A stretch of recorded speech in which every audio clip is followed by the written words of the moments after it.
Hello, hello, hello, everybody. Welcome to our next panel for today. I am Kiore Taylor. I'm going to be your moderator for your next conversation. This next conversation is all about being able to invest in artists in order to really stimulate and create economic development. So we're really excited about that. We're going to get straight to the meat real fast. And so I'm going to go ahead and kick us off with introductions. Starting with myself, I'm Kiore Taylor. Have been very active here in Tulsa, Oklahoma for a while in the entrepreneurial and development scene. Very passionate about operations, very passionate about what I like to call vision engineering, being able to help people bridge the gap between where they are, what it is that they're looking for, what it is that they need, and helping them to create pathways to success based off of the resources that are available to them.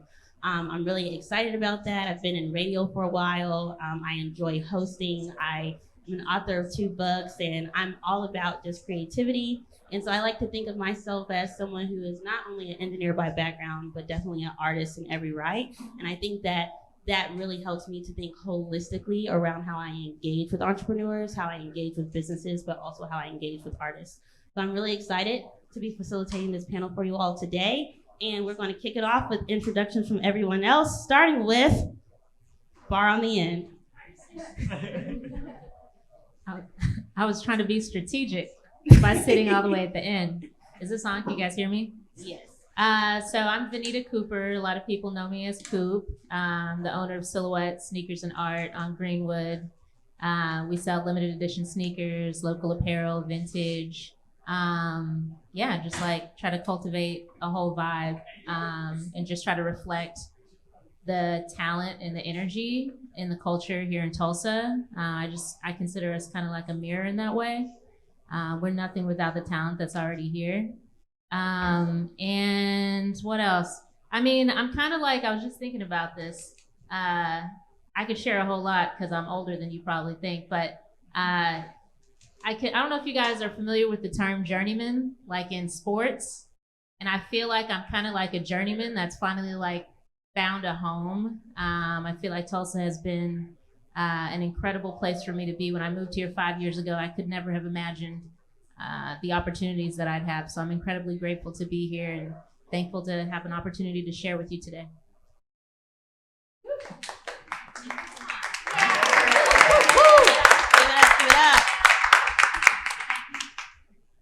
All right, Jonathan Long. I am the Vice President of Diversity, Equity, and Inclusion for the Tulsa Regional Chamber, and only here because I spend a lot of time in Silhouette. Coop takes all my money by force. But I appreciate the opportunity to come and talk. I've been a Tulsa resident for about 1 year and 3 months. And what brought me here, once I found a job opportunity, was I fell in love with the collaboration that I felt when I came. I felt that there was a lot of individuals who were moving towards the same progress that I was looking to kind of help be a part of the change in. And I have loved it ever since, working with companies to try to figure out and populate their shared value, which basically is how do we allow them to make money, but also use that to then make progress within our communities. So really have had a really good opportunity to try to help cultivate that here in Tulsa. Hi everybody, how you doing? I'm Miles Dotson. I'm from Tornado Alley right here in the Heartland originally, but I'm based in the Bay Area in Oakland and an often visitor here in Tulsa as my company Devland started a program here earlier last year in 2021. I sit at the cusp of several intersections: venture, philanthropy, artistry, and I'm a long-term entrepreneur. I've built many businesses, many to my credit and many to my pain and sorrow. But kind of an emerging mind or eye for how all these things kind of are interwoven with economic development, how cities are built, the urban area and its core, and fundamentally how that changes life for people in cities. So I'm really excited about the conversation today.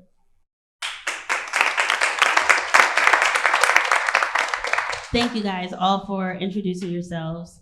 So we dive right in, and what we're going to be talking about first and foremost when it comes to the intersection of uh, artist and economic development is culture. When I think about having grown up in Tulsa, I think about it being absent of culture or what I understood culture to be.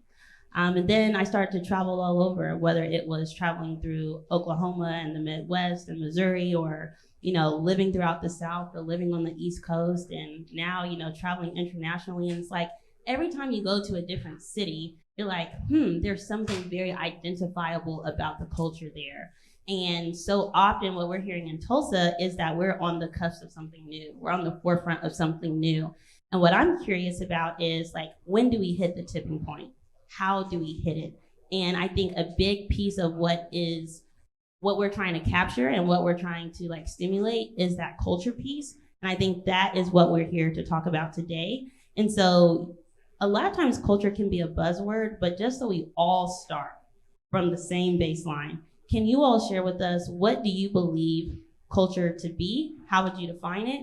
And what does it mean for artists to be and build culture?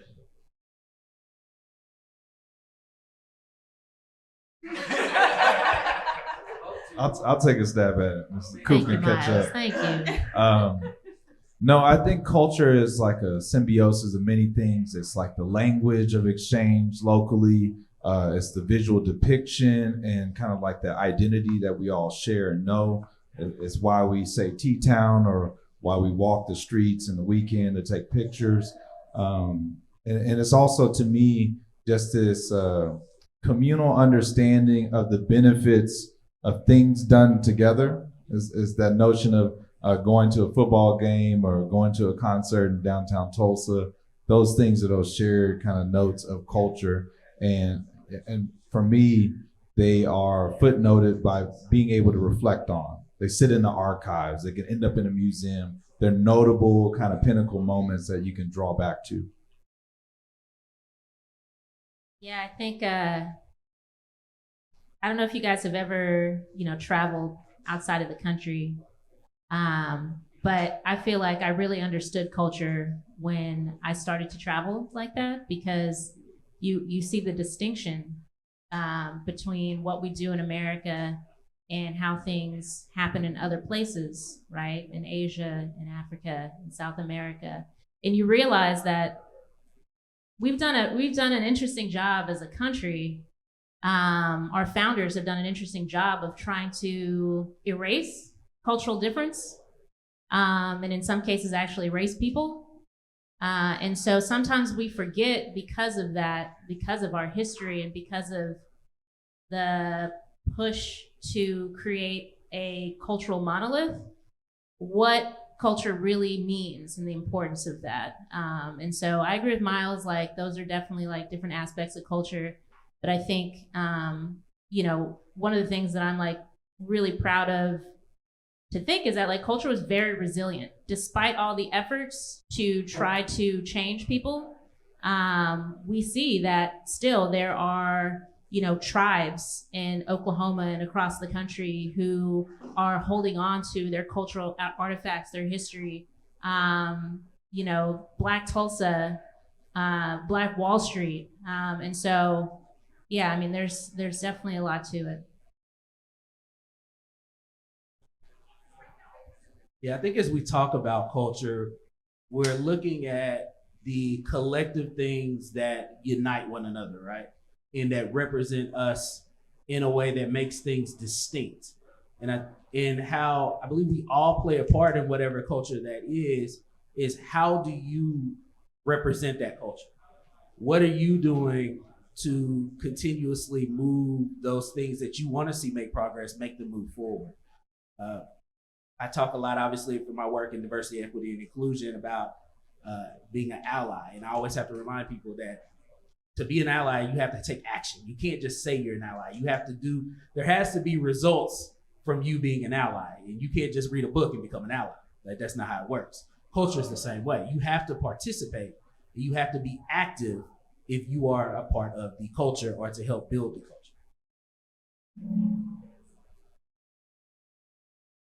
Okay, so at some point she's going to ask me about Silhouette's role in, amplifying culture, whatever. So I'm just going to answer it. I think one of the cool roles of spaces like Silhouette, it's so necessary because it gives a platform for the cultural artifacts that we hold significant, and in some cases, the artifacts that have been marginalized.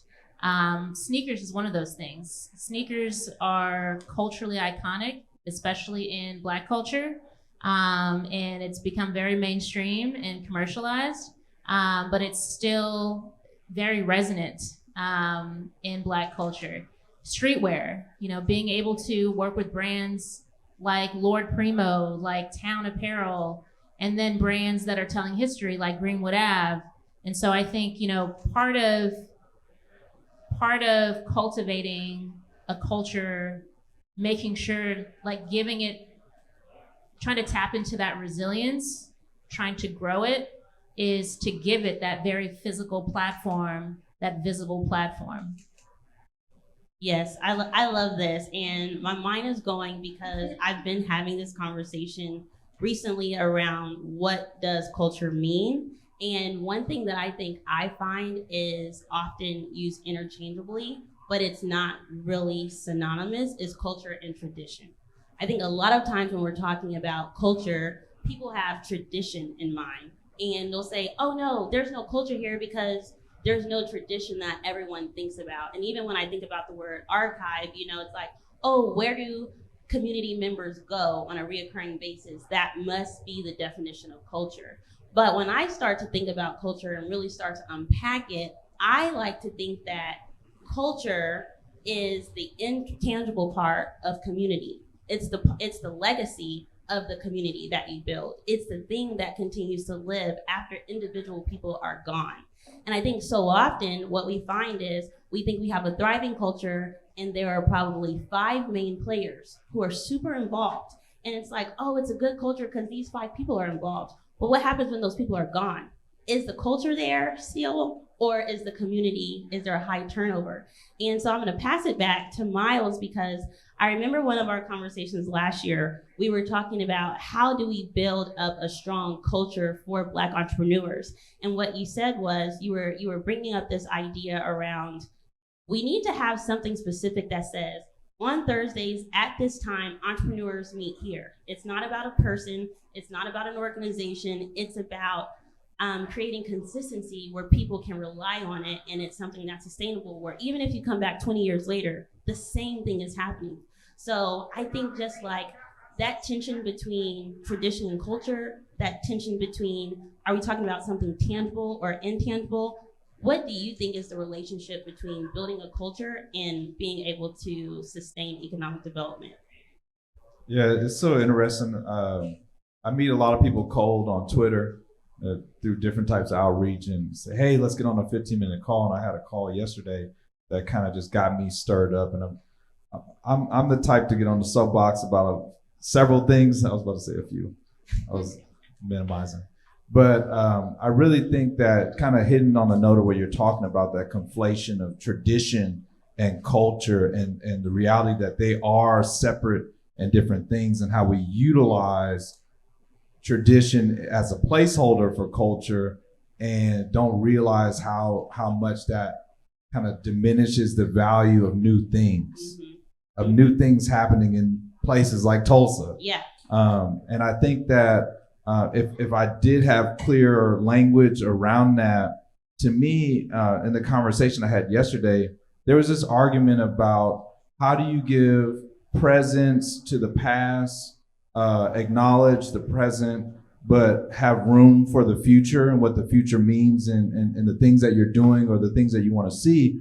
And I told the individual that I think we get preoccupied with the past so much. We get preoccupied with tradition as a system of rules and guidelines to follow. And it's just kind of like the essence and representation of where we were, what we were, how we got here. But the strongest, and I probably like to my point around kind of like creating a place and the consistency, is there's almost a need to develop a mythology, like a shared mythology that everyone understands and everyone sees to pull people from where they are further into the future to kind of escape away from all the underpinnings of reliance on history, tradition, and the past. And I think we're sometimes a little bit scared to do that because that reality is unknown. The kind of mechanics and the muscle memory is not there. And, we haven't built fluency in kind of like grabbing a hold of that. But the magic that can occur if you step a tiny bit into kind of the future mythology of like what Tulsa's becoming, or kind of in this space, like what Spark Summit has become in a year's time. It allows you to develop those new traits, to develop those new traditions that can ultimately be the picture shaping element of why an economy is budding, why things are happening, why people are visiting, why people are like dropping their lives in other cities to move here as remote workers to take advantage of $10,000. Like that's a new mythology. That people weren't doing that 10, 20 years ago in that same sense, to be incentivized to move, have mobility, and have an exploratory kind of mindset. So I really think that, I am grateful for our past and our learnings. I am acknowledging of our present, but I'm deeply engaged in what the future can do if we let it anchor us and pull us forward. Because there's so much more we can accomplish by not being stuck on what past and tradition does. And the culture aspect is actually the aha moment. It's that the future can pull you forward. What you realize, man, these TikTokers are taking over downtown Tulsa. And the most successful TikTokers in the US live in Tulsa, right? Right. And that can become the reality. It's like, I don't know, but is that true? No, right now, there's a increasing trend of success for influencers both on YouTube and TikTok who are based in Tulsa. Okay, I can believe that. Okay, that's shout out to anyone who's been thinking about content creation. Now is the time, or you will miss the wave. But I love what you're saying, Miles, because I think about it like, you're running a race in a track meet.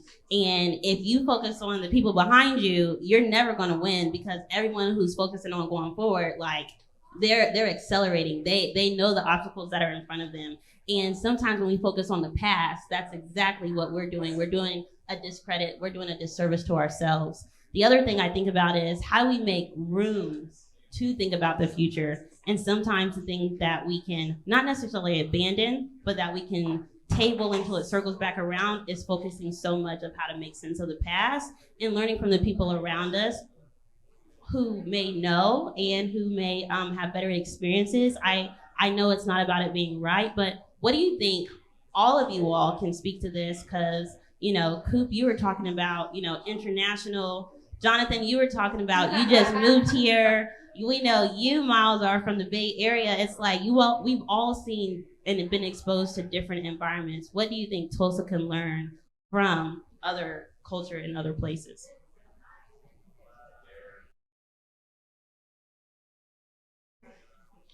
Well, I'll quickly tag on to the last thing I was saying. I've always had a bitterness about, and when I started my career in the music industry, and as an artist, I wanted to be a solo artist and kind of be on the scene, but I had more success being a studio recording artist and kind of like being a studio rap. But I was always bitter about the people who are moving forward, who are less talented, less skilled than I was, and seeing success. So I was putting a lot of weight on talent and skill, thinking that like that was the thing that was going to save me. But there's always somebody who's just blindly moving forward and accomplishing so much more than you are. I just wanted to say that real quick.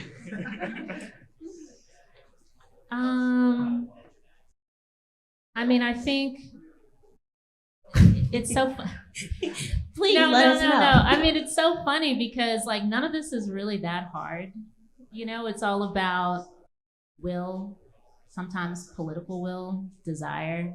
The resources are here. Tulsa has a lot of money. And we see investment in sending people out of Tulsa and bringing people into Tulsa, which is great. But I think, the answers, I think ultimately, if we're talking about like a real shift, needle moving change, it has to start with our political landscape. I think you can't separate culture from politics. It's really hard to amplify the culture of a people whose community has policies in place that are diminishing their value. And so it's not rocket science, right? It's just, we're in a really difficult spot. We're in a very difficult spot. And when you say we, who are we talking about? When I say we, in what context? Precisely. For the audience. When you say we, who are we? When I say we're in a difficult spot? No, when you say we, on one hand, we're talking about Tulsa, but I'm Yeah. also hearing undertones of different communities. And so Yeah. for the crowd, who are we I talking about? think we have a collective responsibility. I think that's the thing. If we start to differentiate and say, oh, well, I believe this and they believe that, and they're the reason that we can't ever get past this, then I think we are relinquishing a bit of that responsibility. It's hard. It is hard work. It's really interesting. I'm on Twitter way too often for my mental health, but I often see people being like, man, I'm tired of living in unprecedented times. And I'm like, what is unprecedented about this? This country has always marginalized us, right? It has never been easy for us. I think that there are media images that make it seem like things were better in some past era that romanticized the 20s and the 30s or whatever. But it's always been true that people of color have struggled, and that our culture, once again, has always been at the hands of white supremacy. There have been efforts to erase it. And so I just think we can't really talk about culture honestly without talking about politics honestly. Ooh, I think that brings up an interesting perspective about agency. Like, is culture really at the hands of other people, or is it a result of self and just going forward? How Miles said, blindly. Like, could people collectively decide to move forward blindly and create a culture in itself? When I tried to give up the mic, it wasn't good. I don't like to be told what to do. Around the time of the hold on. Let me tell people what agency means, because I've heard that's a tricky it. part. What agency means is actually it's one's ability to create possibility within a set of limitations. So when we say like agency for building culture, it's like, can other people give us permission to build culture, or can we defy that and say, forget it, we'll build culture if we want to? That's what agency means. I think some of it that you're talking about, like empowerment, I think that there's some of that, but I think also, like, if we're literally getting murdered in the streets, if we're literally getting incarcerated, what can we do from a cultural perspective, right? I mean, I think back to, again, Native Americans, it's like we forget the scale. It was an actual genocide against Native Americans. Millions and millions were slaughtered. And so it's like, yeah, there's gonna be some resilience within those tribes, the ones who survived, absolutely, like, let's do what we can to encourage agency. But at the same time, on a policy level, we have to address just like the basic necessity of being able to live. I think about like Terrence Crutcher. Who knows what Terrence Crutcher could be contributing to our culture? And who knows what, the kids of Terrence Crutcher, the family, the young people, the, generations after Terrence Crutcher, what are the lessons they're gonna take from him and what happened to him? And how is that gonna impact their agency and their ability to amplify culture? When something like that happens in a city, I remember, I don't know if you guys know Steph Simon, incredibly talented rapper, entrepreneur here in Tulsa. We have all these heart-to-heart conversations at Silhouette. He thinks I don't have a job, apparently, because he just be coming in there. But and Steph can talk. But one of the things he told me, because Steph is from North Tulsa, is that when he was growing up, he had no pride in North Tulsa. he and his friends couldn't wait to get out of Tulsa. The Tulsa that we know today is not the Tulsa that it was even 10 years ago, 15 years ago, especially for Black Tulsans. So yeah, there's some agency involved, but there's also got to be an effort on a policy and politics level to create the conditions to enable that. Well, I love the word also, because that suggests a two-way street. We all have to play our part.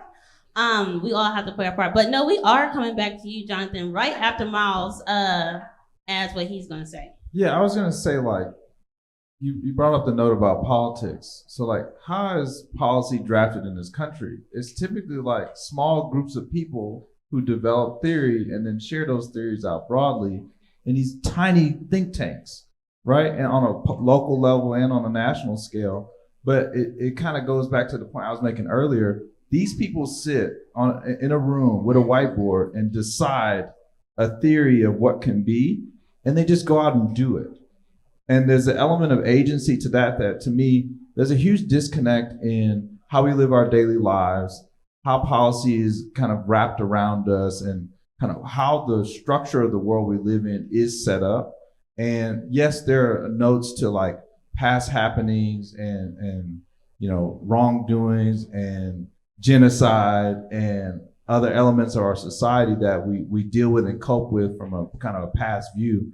But the notion is there are people who are choosing to sit in rooms and devise plans and hit the streets, and whether it be like one day to 1,855 days later, being able to get to a place where the culture and its nuance then is able to influence policy at a long tail. And I've seen that from kind of like all the policy centers you can think of, from the Hill to UC Berkeley to, all these places where you kind of think, oh, that's just a university, when they have actual, components in place where people are sitting down, going out into the culture, being annoying as hell to politicians, and kind of, in a way, bartering and brokering their path to making things happen. But it first starts, to me, with this nuance, and I'm kind of thankful for this kind of situational reality of what artists and everyday people are doing. They observe that and go craft stories of what should be,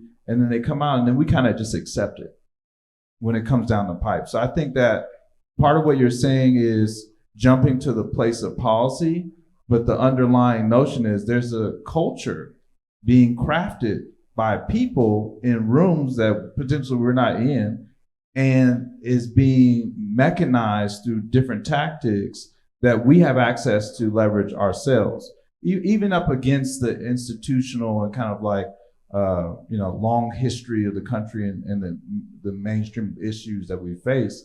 But there's tactics, there's access points. And I think that largely, like you said, for Tulsa to previously, I have family from Tulsa, and for them to talk about just the reality that some of them didn't even know about the Tulsa Race Massacre or any of those events, or it weren't allowed to be spoken about, and the nuance of culture in that sense of how things get hushed. We're kind of imparting on a new period of time where we're seeing people decide to do things, and with the internet's power to accommodate that, things are being made to happen unprecedentedly in a way that we've never seen. So I think there's an access point from culture and its nuance to how policy is influenced, but largely, at a distance, we don't always think that those things are impacted by each other. I agree. I think I'm loud enough. I agree for sure. I think we're saying the same thing. As a former educator, I'm always concerned, and just, why am I able to come in here, from somewhere else, not an original Tulsan, start Silhouette, 2 years into being here? I'm an exception. There is exceptionalism that happens in Tulsa. Absolutely, there are going to be pockets of real cultural beauty and progress, but until we can inject equity into education, mental health, healthcare, jobs, living wage, it's ultimately just going to be pockets. It's just going to be a few people who can kind of rise above their circumstances. And what I'm saying, and for sure, yeah, over the long haul, maybe it can tip, the political, political conditions, but I don't know. It's like, what comes first? I think we know it's politics. Like, if we could actually have people advocate for the policies that we need. But I agree. Like, there is value in culture. We got to invest in culture.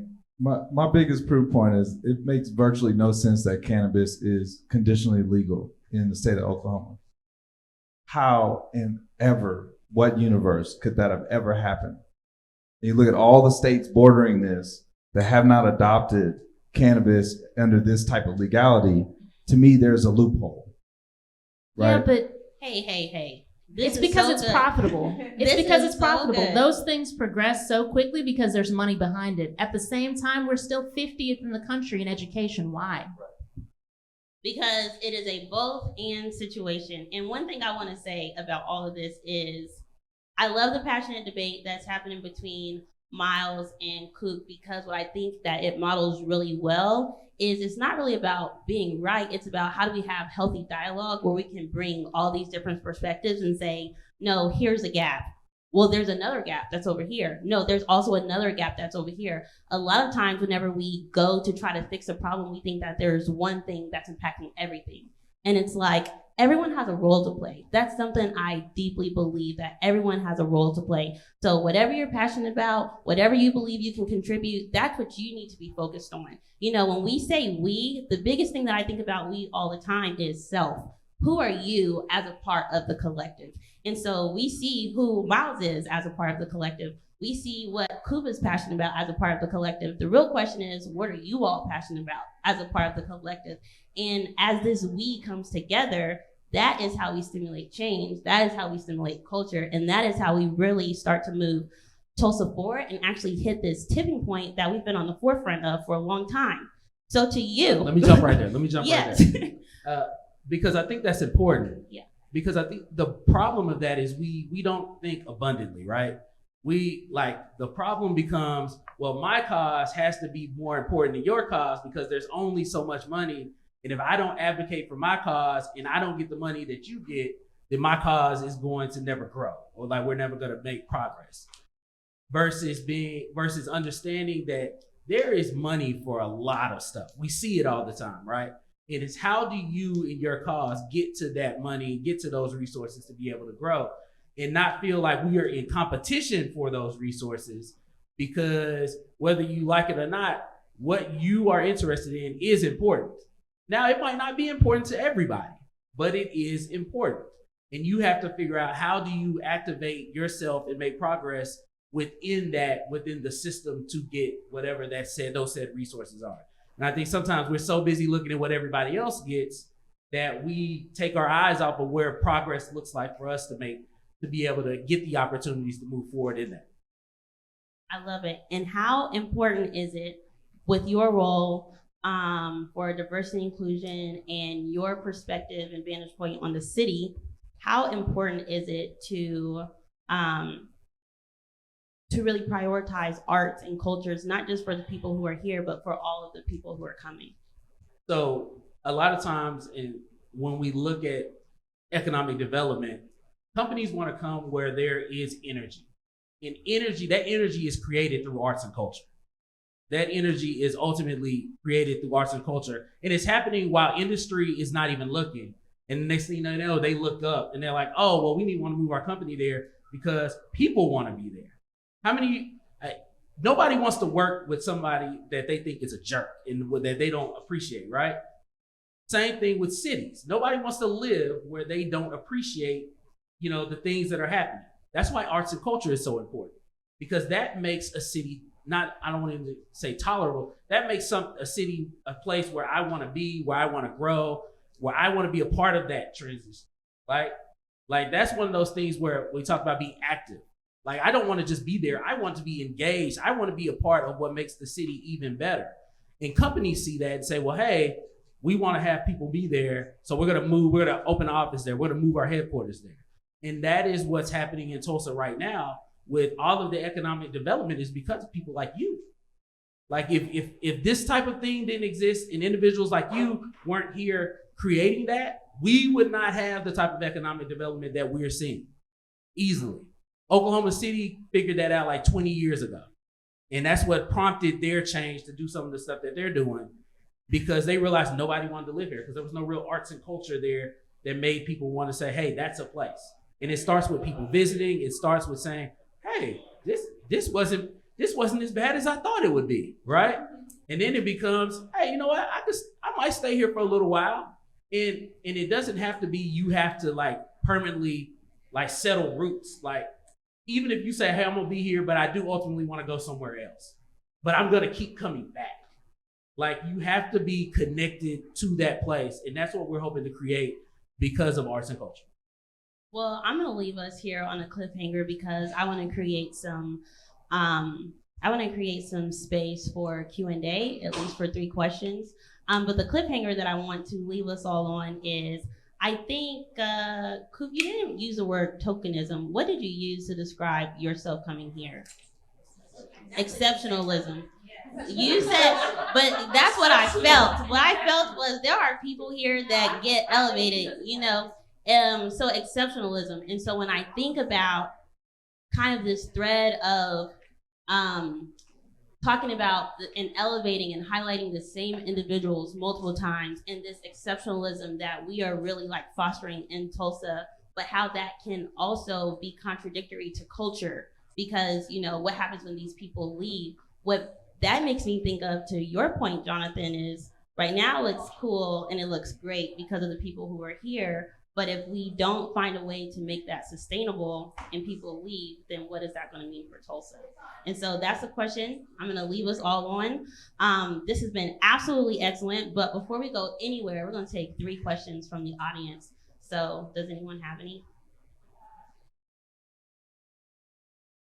Y'all can ask at least one question.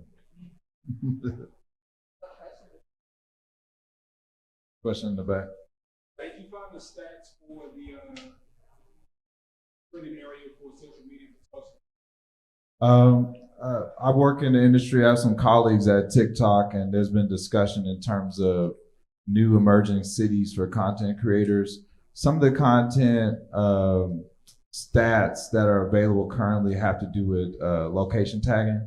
So if you look at location tags on TikTok, for instance, you'll see a high number of influencer traffic and creation for this city as compared to like Fort Worth or a Bentonville or kind of a comparable regional city that is at a higher trend. And then just from my own personal research, I've been walking around Tulsa for, you know, over a year or so, and amidst the TikTok trend continuing to grow and rise. And I've just been overwhelmed by the behavior of seeing people capturing content. Like I walked to the gathering place and there's somebody there with a phone in a stand, practicing a dance move and doing that for hours and switching and rotating. And I walk to a different part of the park and the same thing is happening. So anytime you have like a lush or beautified appearing place, you're gonna attract content creators. And that trend, I think currently is at like a kind of like a middle tier because of potentially how people culturally view that type of work in this environment, you know, post-industrial land or space. But I think that's going to change, and you're going to see people. I think I met one of the top YouTube influencers at the after party for Spark Summit last year, and he made cat videos, and he has a record number of 20 million plus videos on YouTube, and he chose to move to Tulsa. There's some logic around that. Next question.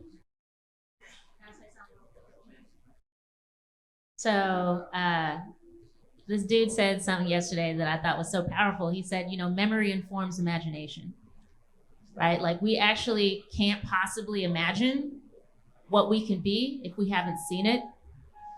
And I think it's awesome, the cultural progress that has happened in Tulsa over the last few years. But I also think, man, how much bigger could it have been? How much bigger can it be? like we can't even really imagine it because it's just not around us. And what are the things that we need to widen our imagination, to broaden our imagination? I think that's the question that we need to ask, whether it's politics, whether, whatever it is. And finally, if you value my life and you value the lives of the people up here and the lives of people who look like us, vote for Joy Hoffmeister. Vote for, who's running against Ryan Walters? Jenna something. Vote for Jenna. For state superintendent, Joy Hoffmeister for governor. These things really matter. And I know I'm putting my neck out there. A lot of people don't like to talk politics, but it matters. We appreciate you. What's that question back there? Yeah, I think this kind of speaks to your point. But one thing that I've noticed is lacking in Tulsa is mentorship for the artists and creatives and entrepreneurs. And I'm just curious if you guys would agree with that, or if you think of creative ways to bring those experienced mentors here, or if you think we need to look elsewhere. That's just kind of a gap that I see. I wanted to pick your brain about that. I think we overclassify mentorship, and it has to do with how we're socialized from our education paradigms and believing that there's always a teacher or a thought leader for accomplishing a thing. I think what Tulsa needs right now, and I'll answer your question in terms of mentorship, another form of mentorship is activity. Like if you get to wake up every day and go outside and see the essence of like public artistry in a city, then if you're an artist, you're gonna figure it out. Because there's a destination, there's some type of North Star to your activity. There is not one individual person that can create meaning immense or valuable enough to make the difference in your actions, in your activities.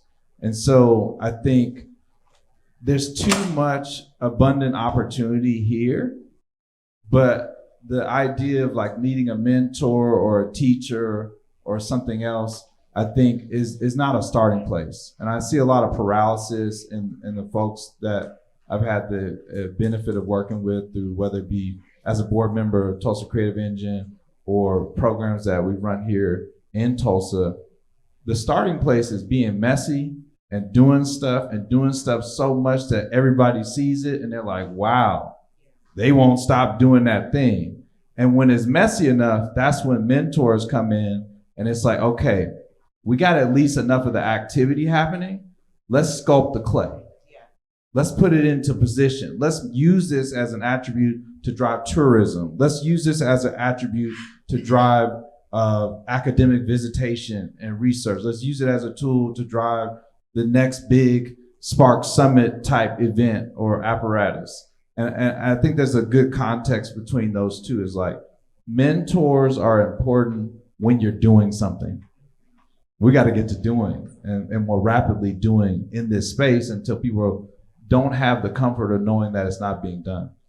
Real quick. Final thought. Yeah, real quick. But I also think you also have to look at what it is you're trying to get mentorship and be willing to look outside of the general topic of what you're doing. So if you're trying to figure out how to sell a product, you don't need someone who sells the same product as you to tell you exactly what to do. You can go find those things in other genres and use those relationships as mentorship as well. Excellent. All right. Well, we're around for the entire conference. And so if y'all have more questions, hit people up afterwards. Hit us up on Twitter. We do have to move forward. But if anyone wants to let people know how they can contact you, if they're not able to talk to you, let us know. What's your Twitter, Miles? My Twitter is Miles G. Dotson. J Long achieves. You don't want to follow my Twitter, but you can hit me. Search You can find me on Instagram, Silhouette Tulsa. And you can find me on Instagram as QRA Taylor. But thank you guys so much for being a part of the panel today. And thank you to all the panelists for sharing your thoughts.